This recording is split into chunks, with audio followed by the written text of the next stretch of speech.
lui dit, « Va, reprends ton chemin par le désert jusqu'à Damas, et quand tu seras arrivé, tu oindras Hazaël pour roi de Syrie. Tu oindras aussi Jéhu, fils de Nimshi, pour roi d'Israël, et tu oindras Élisée, fils de Shaphat, pour prophète à ta place. Et il arrivera que celui qui échappera à l'épée de Hazaël, Jéhu le fera mourir. Et celui qui échappera à l'épée de Jéhu, Élisée le fera mourir. Mais je laisserai en Israël 7000 hommes, tous ceux qui n'ont point fléchi les genoux devant Baal et dont la bouche ne l'a point baisé. » Élie partit de là, et il trouva Élisée, fils de Shaphat, qui labourait. Il avait devant lui 12 paires de bœufs, et il était avec la 12e. Élie s'approcha de lui, et il jeta sur lui son manteau. Élisée quitta ses bœufs, courut après Élie, et dit, « Laisse-moi embrasser mon père et ma mère, et je te suivrai. » Élie lui répondit, « Va et reviens, car pense à ce que je t'ai fait. » Après s'être éloigné d'Élie, il revint prendre une paire de bœufs qu'il offrit en sacrifice. Avec l'attelage des bœufs, il fit cuire leur chair et la donna à manger au peuple. Puis il se leva, suivit Élie et fut à son service. Quelques pages plus loin, dans le 2e livre des rois, je lis au chapitre 3 et au verset 11, Josaphat, c'est le roi de Juda, le royaume du Sud. Josaphat dit, « N'y a-t-il ici aucun prophète de l'Éternel par qui nous puissions consulter l'Éternel » L'un des serviteurs du roi d'Israël répondit, « Il y a ici Élisée, fils de Shaphat, qui versait l'eau sur les mains d'Élie. » Et Josaphat dit, « La parole de l'Éternel est avec lui. » Ensuite, dans le Nouveau Testament, dans l'Épître aux Philippiens, je lis au chapitre 2, verset 22, la recommandation de l'apôtre Paul concernant Timothée. « Vous savez qu'il a été mis à l'épreuve en se consacrant au service de l'Évangile avec moi comme un enfant avec son père. » La Bible débute par cette parole pleine de majesté. Au commencement, Dieu. Dieu est au commencement de toutes choses. C'est ce que nous dit le prologue de l'évangile de Jean en parlant de Jésus-Christ. Au commencement était la parole était avec Dieu, la parole était Dieu. Dans l'épître aux Colossiens, au chapitre 1, au verset 17, il est dit de Jésus, « Il était avant toute chose, et toute chose subsiste par lui. Il est la tête du corps de l'Église, il est le commencement. » C'est-à-dire que tout a commencé par lui. Les mondes physiques, les mondes spirituels, l'Église. Et il en est ainsi dans la vie de ceux qu'il appelle à son service.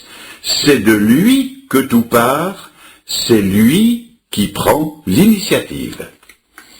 Le prophète Jérémie, au début de son ministère, est appelé par Dieu, et il dit au chapitre 1, verset 4, « La parole de l'Éternel me fut adressée en ces mots, « Avant que je t'eusse formé dans le sein de ta mère, je te connaissais, et avant que tu fusses sorti de son sein, je t'avais consacré et je t'avais établi prophète des nations. » Israël, le peuple de Dieu, pourra dire, « L'Éternel m'a appelé dès ma naissance, il m'a nommé dès ma sortie des entrailles maternelles. » L'apôtre Paul dira de son ministère dans l'Épître aux Galates au chapitre 1er verset 15, « Il a plu à celui qui m'avait mis à part dès le sein de ma mère, de m'appeler par sa grâce et de révéler en moi son Fils. » Dans l'Évangile, lorsque Nathanaël, étonné, a posé au Seigneur Jésus la question lui demandant d'où il le connaissait,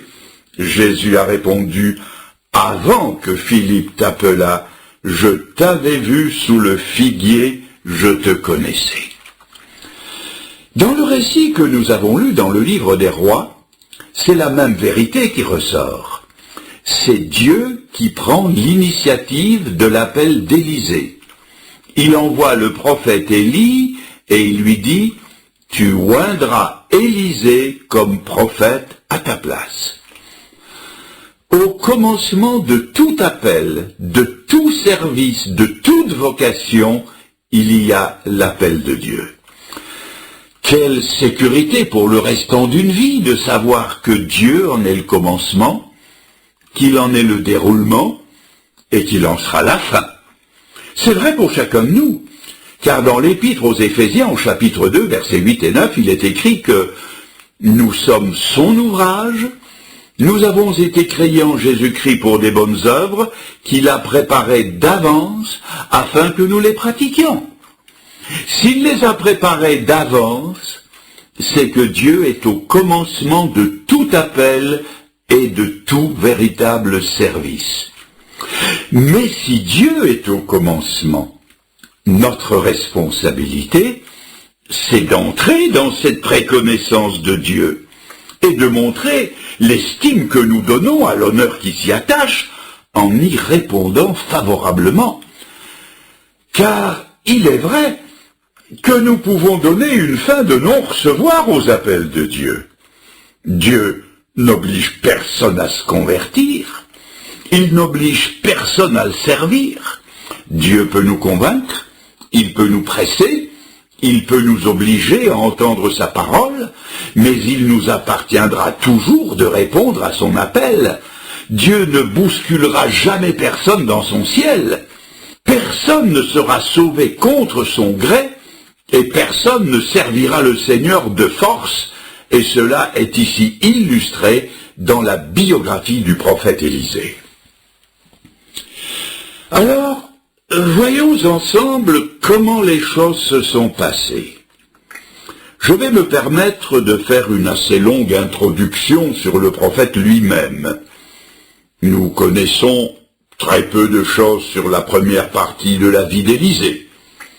Il avait eu certainement des parents pieux qui lui ont donné un nom avec une signification spirituelle, car Élisée veut dire « Dieu est salut ». Il a passé sa jeunesse dans une famille aisée, il a grandi dans un cadre rural, dans le domaine de ses parents, et il a participé à la vie active d'une exploitation agricole. Et comme les jeunes d'autrefois n'étaient pas différents de ceux d'aujourd'hui, qui rêvent d'avoir le permis de conduire, qui leur donnera, sinon la liberté, tout au moins un sentiment d'autonomie, eh bien Élisée, jeune aussi, a attendu avec impatience le moment où il aurait le permis de conduire le tracteur de l'exploitation familiale, en l'occurrence une paire de bœufs. Et en quelques années, il s'est élevé au niveau des plus habiles ouvriers de son père, au point que nous le trouvons ici en train de conduire toute une section de labourage composée de 11 ouvriers. Il met la main à la pâte, il fait le 12e et conduit lui aussi son attelage de bœufs. Son avenir est assuré, il n'a plus maintenant qu'à continuer l'entreprise familiale. À votre avis, quel âge devait-il avoir? Cela n'est pas dit dans la Bible. Mais il ne devait être ni trop jeune, ni trop vieux. Il n'était pas âgé, car il n'avait pas encore, semble-t-il, de charge familiale, mais il était quand même assez âgé pour prendre des décisions importantes. S'il s'en réfère à ses parents pour partir, et cela nous montre qu'il était encore assez jeune, il n'écoute cependant que son propre conseil pour abattre une splendide paire de bœufs, puis casser la charrette et en faire du feu. Cette initiative nous montre qu'il avait atteint une certaine maturité et une indépendance qui n'est pas celle de la prime jeunesse. Voilà donc campé notre personnage. Ni trop jeune, ni trop vieux. C'est, je le sais, une réponse de Normand, mais je n'en ai pas d'autre. Voyons maintenant quand et où l'appel de Dieu lui a été adressé. Je remarque que que ce n'était pas un jour de sabbat. Ça aurait pu l'être. Ce n'était pas dans une assemblée extraordinaire. Ça aurait pu l'être. Ce n'était pas un jeudi de l'Ascension comme aujourd'hui à Pont-de-Beauvoisin en Isère. Ça aurait pu l'être. Ce n'était pas dans une réunion missionnaire, ce n'était pas lors d'une réunion de prière. Ça aurait pu l'être. Ce n'était pas au cours de la pause repas. Il ne rêvassait pas à des choses supranaturelles. Il n'a pas eu une extase. Il n'a pas entendu des voix. Et il n'a pas reçu une vision particulière. Remarquez que ça aurait pu l'être. Ce n'était pas dans aucune de ces occasions-là. Non, il travaillait au labour des champs. Il a reçu son appel pendant la tâche quotidienne. Et c'est très important, parce que cela veut dire que pour Élisée, Dieu n'avait pas à arranger des situations spéciales, ni à lui préparer des décors extérieurs particuliers. Dieu connaissait ses dispositions intérieures, il était disponible depuis longtemps, Dieu pouvait venir le chercher n'importe quand et n'importe où. Il était prêt. Est-ce que nous sommes prêts à la visite inopinée de Dieu? Le Seigneur est venu le prendre derrière la charrue, comme il a pris David derrière le troupeau, comme il a pris Pierre et Jean à leur filet de pêche, comme il a pris l'évangéliste Moody dans son magasin de chaussures, comme il a pris Charles Studd à son université. Dieu est venu sans crier gare, comme dans le cas de Lévi qui était au bureau des recettes, la plume à la main. Le Seigneur est venu et lui a dit « Suis-moi ». Et avant qu'Élisée ait eu le temps de se rendre compte de quoi que ce soit, un homme qu'il savait être le prophète Élie est venu vers lui et d'un geste ample, sans s'y reprendre à deux fois, il a jeté son grand manteau sur ses épaules. Il ne lui a fallu qu'une seconde pour comprendre l'immense portée de ce geste. Dieu le choisissait pour être le successeur du plus grand prophète d'Israël. Je fais maintenant une parenthèse d'application pratique pour notre temps. Mes amis, aujourd'hui, il y a aussi des successions à prendre. Des missionnaires ont atteint et dépassé l'âge de la retraite, et ils continuent vaille que vaille sur le champ de mission, attendant quelqu'un qui va reprendre des postes devenus vacants ou en train de l'être. Qui va les reprendre? Quand je pense aux évangélistes itinérants qui parcourent nos pays francophones, il y a aussi des postes qui bientôt seront vacants.